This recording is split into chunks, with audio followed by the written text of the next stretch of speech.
করছে। ভুল কাজের কি হয়েছে? আমাদের সংসারে কিছু বিশেষ আছে কি না, সংস্কারও বলতে পারেন।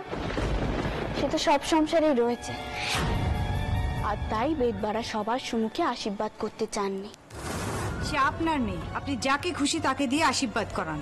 আমি দেখি খুড়ো মশাই কোথায় গেলেন, তার সাথে কটি কথা কইতে হবে। আমার উপরে দায়িত্ব ছিল কি না ভাইয়ের পাত্রী খোঁজার। নিজের মেয়ের এত বড় সর্বনাশ করার আগে বুকটা কেঁপে উঠলো না একবারও? কুমারীর সৌর ঘরের লোকেরা যদি মনে করে থাকে দিদির আশীর্বাদে কুমারীর ক্ষতি হবে, তাহলে এ বে হবে না।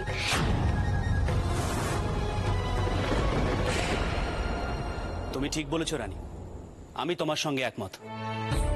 একদিকে মান, যশ, সম্পত্তি, সমাজ, আর অন্যদিকে সংস্কার। চৌধুরীদের আমি পছন্দ করেছিলাম, তার কারণ তারা অন্যভাবে চিন্তা করে। মনুষ্যত্ব ছাড়া আর কোনো কিছুর মূল্য নেই আমার কাছে।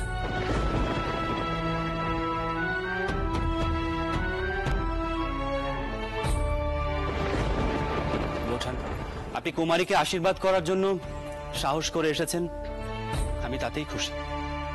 রানী, চৌধুরী বাড়ি থেকে যারা যারা এসেছেন তাদের খাওয়ানোর ব্যবস্থা করো, আমি ওদিকটা দেখছি।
দাদা, ওনাদের মুখ তো গম্ভীর হয়ে আছে। আমার মনে হয় বৌঠানের ব্যাপারটা নিয়ে প্রসন্ন নন, একটা গোল বাঁধতে পারে। তুমি কিন্তু মাথা ঠান্ডা রেখো। দাঁড়াও না, আগে ওনাদের বক্তব্যটা শুনি।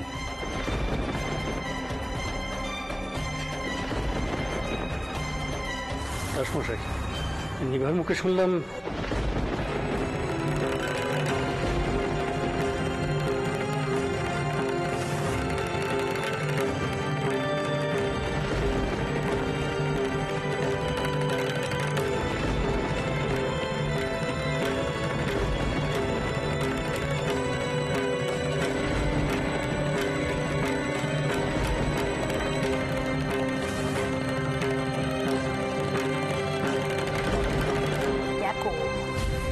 চোখেই দেখো পাত্রের বাবা কি কইছে।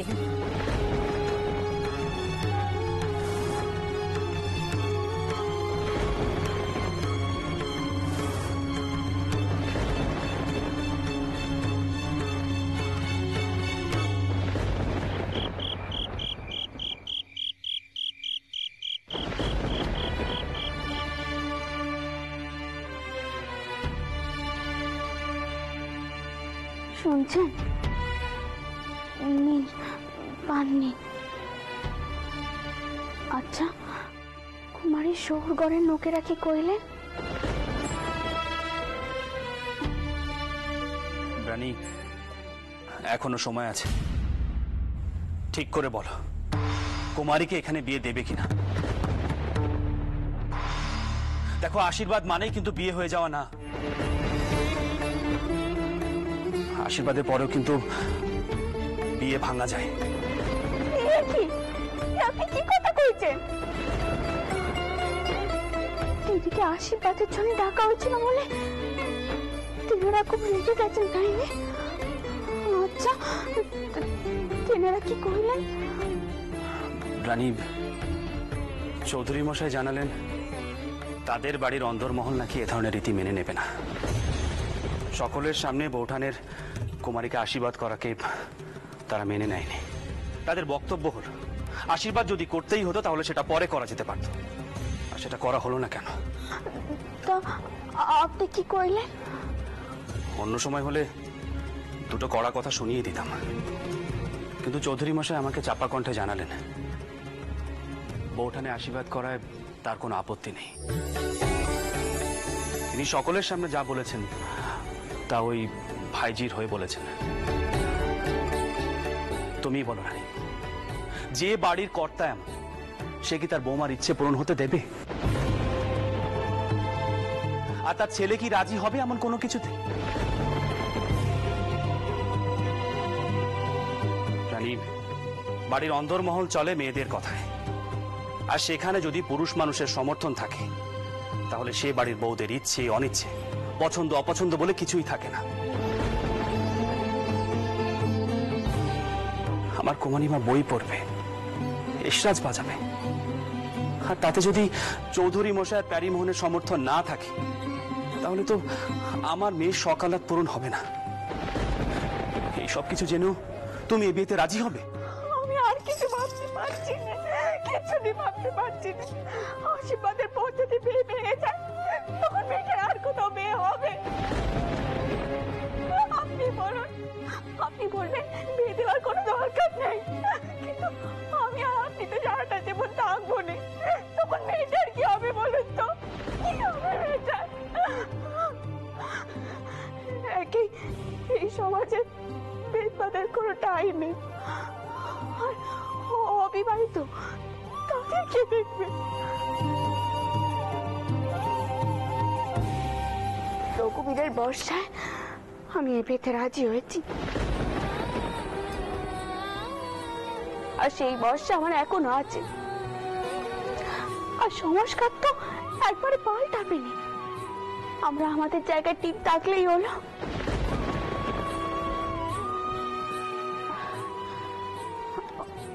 ও আর হ্যাঁ, একটা কথা আপনাকে বলা হয়নি, আমি সৌদামিনী আর কৃষ্ণকান্ত টাউরকে ডাকতে পাঠিয়েছি সর্দারকে। আমি চাই কুমারীর বিয়ে টাউর মশাই দিন। এ তো বেশ ভালো কথা। তার মানে এ বিয়েতে তুমি রাজি? হ্যাঁ, এই বিয়ে আর ভাঙা যাবে না। আমি টাউর করে যাচ্ছি, বিয়ের মিষ্টি আমি প্রীতমে রঘুবীরকে দেব। মাথার উপর রঘুবীর আছে, আমার বিশ্বাস সবকিছু ভালো হবে, সবকিছু ভালো হবে।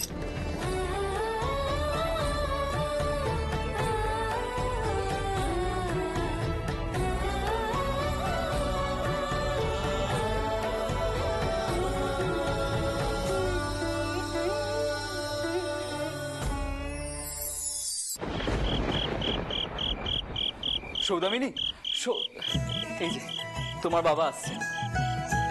ওমা, তা হঠাৎ কি মনে করে? একদিন ধরে মেয়েটা এখানে পড়ে আছে, তার বাপের তো কোনো হুঁশই নেই। আর বাপু, তুমিও কিছু মনে করো নি। আমি তো ভেবেছিলাম তুমিও সদুকে ত্যাগ দিয়েছো। সেই যে ভুলিয়ে নিয়ে গিয়ে বিয়ে করলে, তারপর তো তোমারও কোনো খোঁজ পাত্তাই নেই।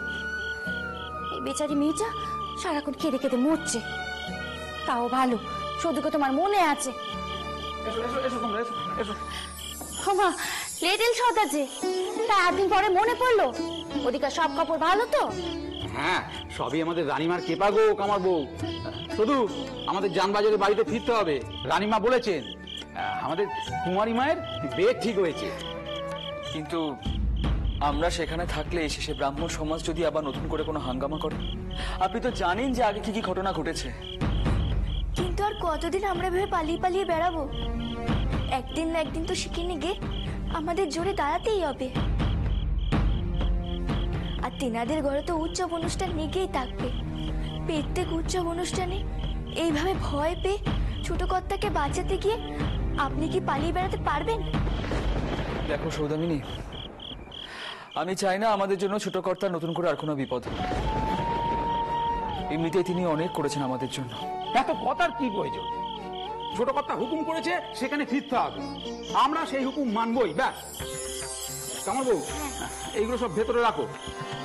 জানবাজারের বাড়ি থেকে রানীমা মেয়ের বিয়ে উপলক্ষে মিষ্টি পাঠিয়েছেন, তোমরা সকলে খেও, কেমন? আমাদের আবার এই রেতের মধ্যেই রওনা হতে হবে, ওখানে ঠাউর মশাইকে নাচবে, আর আমারও ঢের কাজ পড়ে আছে। দেখো কান্ডি, তা এতটা পথে এসো, এভাবে শুধু শুধু চলে যাবে নাকি? তা একটু জল খাবে নে, তুমি একটু বসো দেখি, বসো। আমি যাই, কটা মিষ্টি একজনকে দিয়ে আসি। আমি কিন্তু যাবো আর আসবো, এর মধ্যে কিন্তু কেউ চলে যেও না। হ্যাঁ, চলে যেও না, আমি আসছি। তুমি বুঝি তোমার গোপাল টাউরকে মিষ্টি দিতে যাচ্ছ? হ্যাঁ রে, শুধু আমার ঠাউর সকলের হাতে খান, কত জাতপাতের বিচার করেননি। তা আমার ঠাউরকে নিবেদন না করে আমি এই মিষ্টি মুখে কি করে দিই বল দেখিনি। আমি যাই, এক্ষুনি আসছি, তোমরা যেও না কিন্তু। যাও, ওইগুলো সব ভেতরে রাখো, যাও। মাসি এভাবে তাড়াহুড়ো করে কাকে খাওয়াতে গেলেন? ক্ষুদিরাম চাটুর্যের ছোট ছেলেকে, তার নাম গদাই, সবাই তাকে খুব ভালোবাসে। হ্যাঁ, সে তো বুঝতেই পারছি। না হলে মাসি নিজে না খেয়ে এইভাবে চলে গেলেন তাকে খাওয়াতে? সত্যি মনের টান না থাকলে কি আর এরকমটি হয়? তা তো থাকবেই, তিনি নাকি ঠাউরের রূপ, সবাই নাকি তাকে সেই চোখেই দেখে।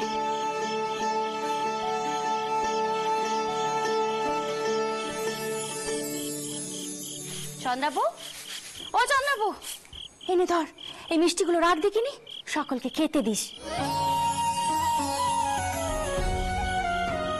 এত মিষ্টি কোত্থেকে পেলি রে কামার বউ? কে দিল? ওই যে জানবাজারে যে মনিবের বাড়িতে রেটেল সর্দারে কাজ করে, শুনেছি তার নাকি মেয়ের বিয়ে। সত্যি রে, ওই মনিবের মন অনেক বড়, দেখছিস না এত মিষ্টি পাঠিয়েছে যে আমার ঘরে রাখার জায়গা নেই। কো তুমি বরং আমাকেই দাও, এই না। বেশ ভালোই হলো রে কামার বউ, বুঝলি? এই এত মিষ্টি এই ঘরে রাখবো কোথায় আমি? কাল তো ভাগনা আসছে শিয়র থেকে, তাকে দিতে পারবো, ভালোই হলো। আমি এখন আসি, বুঝলি?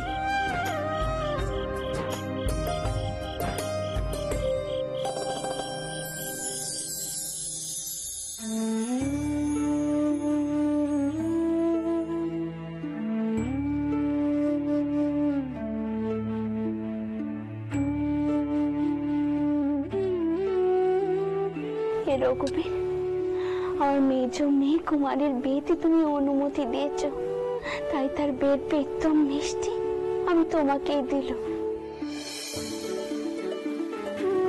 তুমি গ্রহণ করো ঠাউর, গ্রহণ করো আর আশীর্বাদ করো আমার মেয়েটা যেন সুখী হয়, আমার জামাই যেন ভালো হয়। এমনিতে আমার মেয়েটা খুব নরম মনের মানুষ, তো ওর ঘরে গিয়ে 10 জনের 10 কথা যে সইতে পারবেন, এটাও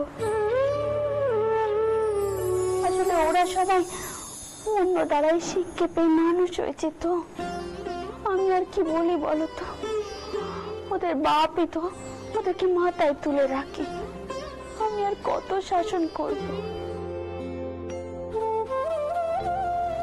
আর সত্যি বলতে কি, আমিও তো মন থেকে মেনে নিতে পারিনি, মেয়ে বলে ওদের কোনো শখ আহ্লাদ থাকবে না, ওদেরকে পিছিয়ে থাকতে হবে।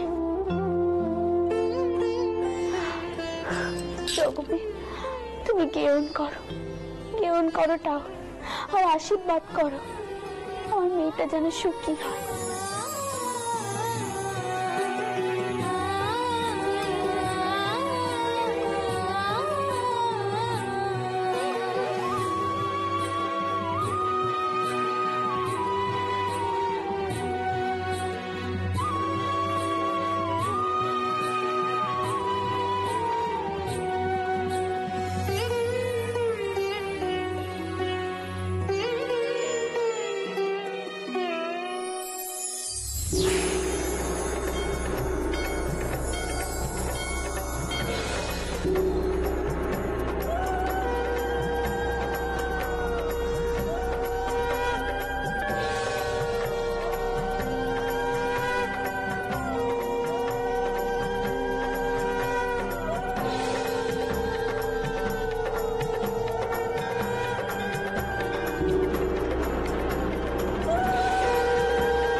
দেখি দেখি এই মিষ্টিগুলো মুখে দিয়ে দিলি।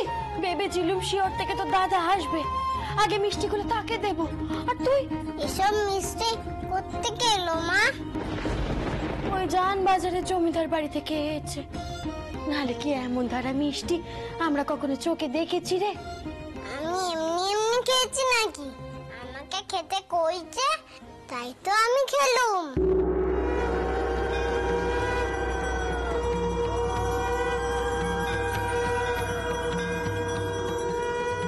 তাই বুঝি? তা তোকে কে খেতে কইলো শুনি? সত্যি বাবা, ভারী দুষ্টু হয়েছিস কিন্তু তুই। কি হলো কি গো, এত বকাঝকা করছো কেন? বকাঝকা করবো নি, আর বলেন কেন? শিওর থেকে ভাগনা আসবে শুনে ভেবেছিলুম এই মিষ্টি কটা আগে তাকে দে, তারপর অন্যদের দেব। কিন্তু আপনার ব্যাটার কান্ডি দেখুন। হ্যাঁ দেখুন, সব নষ্ট করে দিল। হ্যাঁ সব এটো করে দিল। এখন তাকে কি করে দিই বলুন তো? এত মিষ্টান্ন এলো কোথা থেকে? ও ওই যে ধনী কামান্নি, ওর বঞ্জির বাপ কলকাতায় কোন একটা ওই রাজবাড়ির নেটেল না, তাদের বাড়িতে বিয়ে, তারাই এই মিষ্টিগুলো পাঠিয়েছে। কিন্তু আপনার ছেলের কাহিনী দেখুন, কইছে নাকি তাকে নাকি কেউ খেতে কয়েছে। আচ্ছা কে খেতে কইবে বলুন তো দেখি? ভারী দুষ্টু হয়েছে কিন্তু।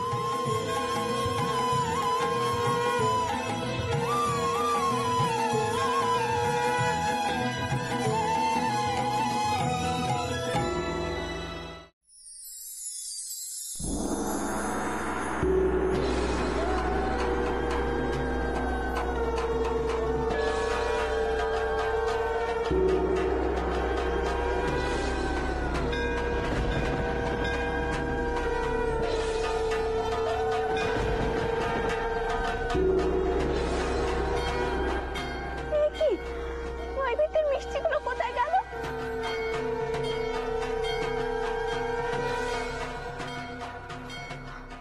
এই ঘরে তো কেউ আসেনি।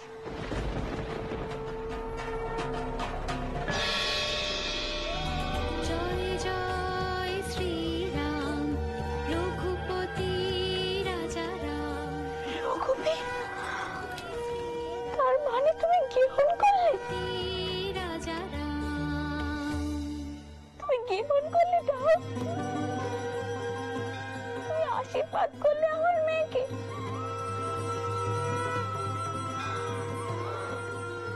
রঘুপতি, আমার মেয়ের বিয়ে ভালো হবে তো?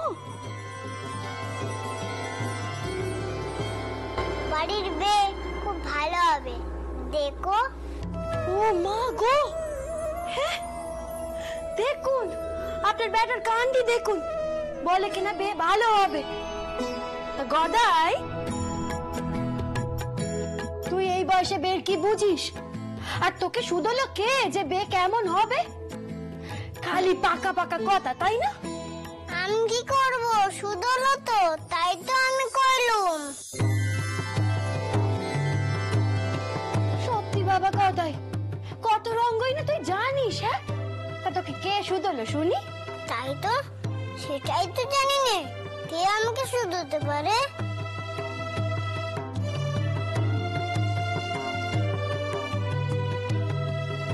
বাবা গদাই, এসো আমার কাছে এসো।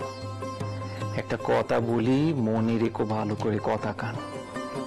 যখনই মনে কোনো প্রশ্ন জাগবে না বাবা, যার উত্তর তুমি খুঁজে পাবে না, তখন এই ঠাউরের সামনে তুমি চলে আসবে। দেখবে সব প্রশ্নের উত্তর তুমি পেয়ে গেছো বাবা। কথা খান মনে থাকবে তো?